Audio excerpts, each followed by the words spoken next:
मित्रों नमस्कार। भारत माता की जय, वंदे मातरम, जय श्री राम। मित्रों मैं दिलीप पांडे, स्वागत है आपका मेरे यूट्यूब चैनल में। मित्रों कई बड़े समाचार इस वक्त देश में आ रहे हैं।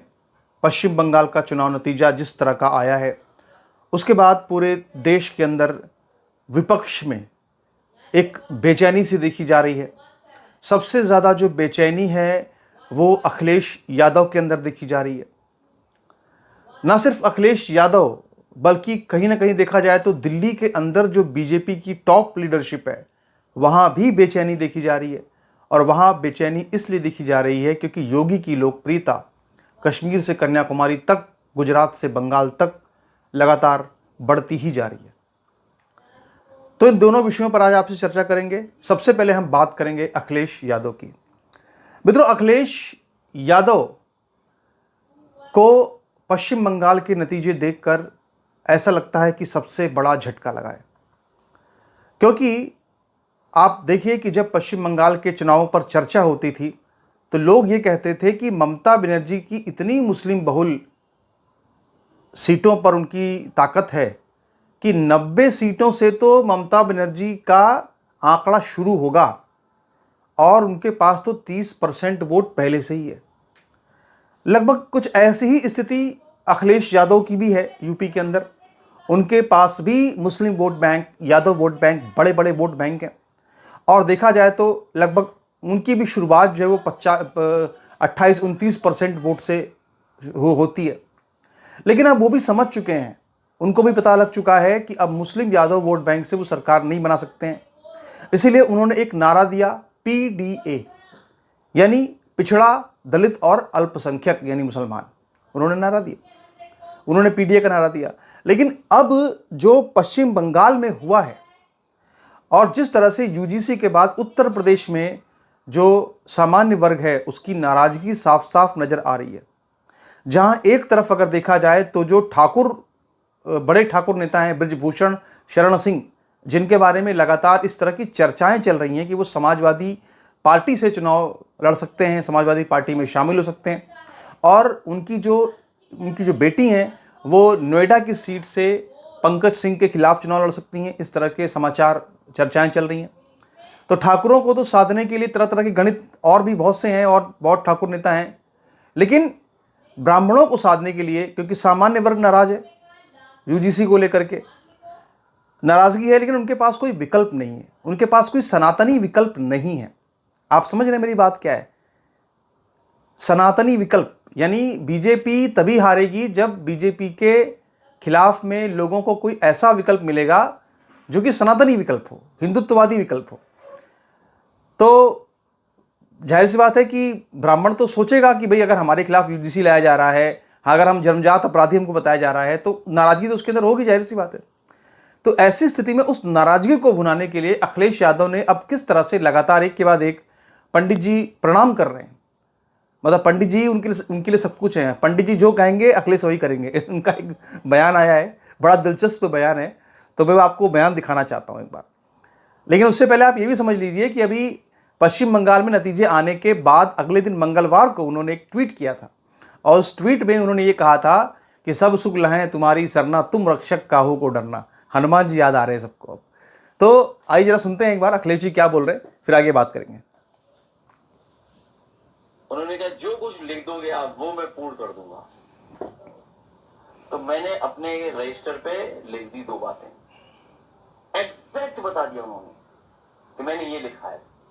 और मैंने दो ही बातें लिखी थी उसमें, समाजवादी सरकार बनवाइए और उत्तर प्रदेश को खुशहाली के रास्ते पे ले जाइए। और सच है, उन्होंने बता दिया कि मैंने ये दोनों लाइनें लिखी। इसलिए जो हमारे पंडित जी बोलेंगे, बाल कटाना तो बाल कटाएंगे, बाल बढ़ाना तो बाल बढ़ाएंगे, सुबह कहेंगे राइट पैर से निकलना है तो हम राइट पैर से निकलेंगे, आज नहीं निकलना है हम नहीं निकलेंगे। अरे हम नए न्यू समाजवादी हैं। अच्छा आप ये भी कहोगे एक्सप्रेस वे क्यों बना रहे समाजवादी पार्टी, ये कोई बात भी आपकी, तर्क है क्या आपका? तो मतलब जो पंडित जी कहेंगे अखिलेश जी वही कहेंगे, क्योंकि अखिलेश जी को पंडित जी का वोट चाहिए और ब्राह्मणों का वोट लगभग 10% माना जाता है उत्तर प्रदेश के अंदर, बड़ा वोट बैंक है वहाँ पे। और वो मैं आपको सही बता रहा हूँ कि वाकई में अगर देखा जाए तो पॉलिटिक्स में अगर उत्तर प्रदेश के लिहाज से देखें तो लोकसभा चुनाव में आप चुनाव जीत नहीं सकते, इतनी ताकत है ब्राह्मणों की उत्तर प्रदेश के अंदर। तो यहाँ पर जो है अब ये सब शुरू हो रहा है, लेकिन इनकी असलियत क्या है वो तो आपको हम दिखाएंगे कि आखिर इनकी असल सोच क्या है, वो आपको आप आगे दिखाएंगे। लेकिन आज एक और घटनाक्रम हुआ। अखिलेश यादव जो है वो आज कोलकाता पहुँचे और वहाँ पे वो अभिषेक बनर्जी के सीधे आवास पर पहुँचे, ममता बनर्जी के आवास पर पहुँचे और वहाँ पहुँच के उन्होंने ममता बनर्जी को जो है बाकायदा एक शॉल उड़ा करके उनका सम्मान किया और ये कहा कि आप हारी नहीं हैं, आपको हराया गया है, आप हारी नहीं हैं। ममता ने भी कहा कि हाँ हाँ बिल्कुल हारे नहीं, हम तो जीते हैं। तो ये जो है आज की तस्वीर यहाँ पे नज़र आई। तो अखिलेश यादव जो है सीधे पश्चिम बंगाल पहुँचे, कोलकाता, वो आपने देखा। तो अब सारी जो निगाहें हैं वो उत्तर प्रदेश की तरफ हैं। उत्तर प्रदेश को लेकर हम लगातार वीडियो बनाते रहेंगे, लेकिन आज मैं आपको एक और चीज़ दिखाना चाहता हूँ। देखिए, एक बड़ी ही दिलचस्प तस्वीर सामने आई। ये एक शादी का कार्ड है, शुभ विवाह, देख रहे हैं आप, शुभ विवाह मई 2026 दिन मंगलवार, छविराज यादव। लेकिन छविराज यादव ने जो फोटो लगाई है वो क्या लगाई है? भगवान बुद्ध की फोटो लगाई है, सम्राट अशोक की फोटो लगाई है, मुलायम सिंह यादव की फोटो लगाई है। वैसे तो अब आप देखिए विकास संघ गरिमा, लेकिन इसमें आज भगवान कृष्ण की फोटो नहीं दिख रही है। अब आप कहते अपने आप को हैं कि हम भगवान कृष्ण के वंशज हैं, भगवान कृष्ण की फोटो नहीं है, मुलायम सिंह यादव की फोटो है, बुद्ध की फोटो है और अशोक, सम्राट अशोक की फोटो है। सम्राट अशोक के बारे में आप जानते हैं, सम्राट अशोक को लेकर के जो है वो कितनी कितनी जयंती मनाई जा रही है आजकल। अभी सब कहते हैं सम्राट अशोक के वंशज हैं, आप सब राजा महाराजाओं के वंशज भी हैं, राजकुमार हैं, ठीक है, राजा राजकुमार हैं, लेकिन 5000 साल से पानी भी नहीं पिया। तो ये जो है असलियत तस्वीर ये है कि ये लोग, लक्ष्मण यादव इनके सलाहकार हैं, तो राजकुमार भाटी इनके प्रवक्ता हैं। तो आप समझ लीजिए फिर कि क्या स्थिति है। तो ये तो मैंने आपको बताई साहब, स्थिति जो है वो क्या है। अब हम ज़रा बात करेंगे, पश्चिम बंगाल भी जाएंगे, वहाँ पे क्या चल रहा है, बड़ी दिलचस्प तस्वीरें सामने आ रही हैं। लेकिन हम थोड़ा सा आज बात करेंगे पहले कि दिल्ली और लखनऊ के बीच क्या चल रहा है। देखिए मित्रों, आप जानते हैं कि भाई प्रधानमंत्री मोदी तो प्रधानमंत्री हैं। अब अगला प्रधानमंत्री कौन होगा, इसके लिए दो ही बड़े दावेदार हैं, एक तो अमित शाह, दूसरा योगी आदित्यनाथ। अब कल लगभग दोपहर 12 बजे आज तक न्यूज़ चैनल पर एक बड़ी दिलचस्प खबर चली। खबर ये चली कि दरअसल आज तक न्यूज़ चैनल ने ये बताया कि पश्चिम बंगाल के अंदर एक आदेश जारी हुआ है चुनाव आयोग के द्वारा कि जो वहाँ पे जश्न मनाया जाएगा उसमें जेसीबी नहीं ले जाई जाएगी। यानी दिलीप घोष और बहुत से नेता और तमाम और लोग जो है वो जब जश्न मना रहे हैं तो साथ में जेसीबी, बुलडोजर ले जाते हैं, क्योंकि वो बुलडोजर जानते हैं आप, वो चाहते हैं बुलडोजर चले टीएमसी और जिहादियों के जो कार्यकर्ता उनके ऊपर, इसीलिए उनको बुलडोजर से बहुत प्रेम है।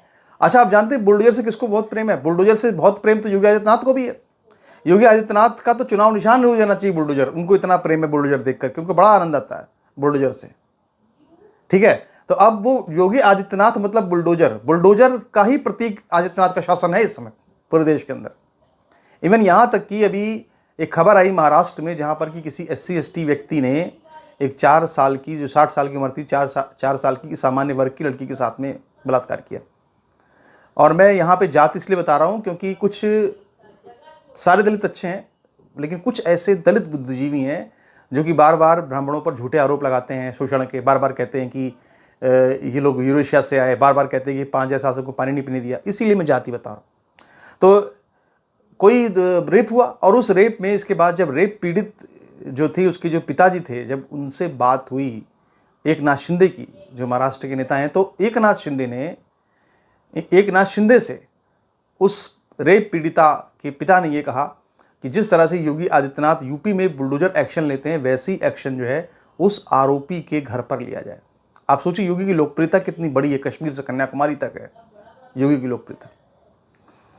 और इसीलिए, और उस लोकप्रियता का प्रतीक क्या है? बुलडोजर है। और इसीलिए बुलडोजर से बड़ी नफरत है, दिल्ली वालों को बड़ी नफरत हो रही है। इसीलिए आदेश दिए जा रहे हैं भाई कि बुलडोजर नहीं चलेगा, बुलडोजर नहीं, बुलडोजर मत दिखाना कहीं पर भी। तो ये तो स्थिति हमने बताई आपको, दिल्ली लखनऊ की क्या स्थिति है।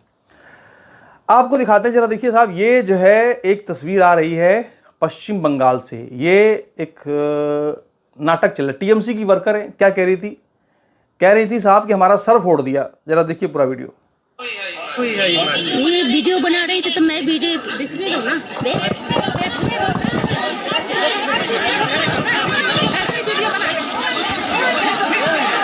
समझ रहे हैं क्या है? झूठ मूठ की पट्टी उट्टी बांध के आ गए साहब कि हमें बड़ा मारा है। ये सब चल रहा है पश्चिम बंगाल में। एक और वीडियो आया बड़ा ज़बरदस्त, इसको दिखिए रहा। देख रहे हैं, ये पश्चिम बंगाल में कहीं पर लेनिन की मूर्ति लगी हुई थी। अब लेनिन की मूर्ति जो है वामपंथियों की, जानते हैं आप कितनी उनको लगाव है लेनिन से। ये तो वामपंथी की प्रतिष्ठा ही। अब आज लोगों ने ये कहा चुनाव जीतने के बाद बीजेपी वालों ने, भैया कि इसकी ज़रूरत क्या है यहाँ पे। तो वहाँ पे जो हिंदूवादी लोग थे उन्होंने पकड़ करके लेनिन की मूर्ति को उखाड़ के फेंक दिया। तो ये तस्वीर जो है बताई जा रही है कि दावा किया जा रहा है कि पश्चिम बंगाल की है। मैं पुष्टि नहीं कर सकता पर कहा जा रहा है।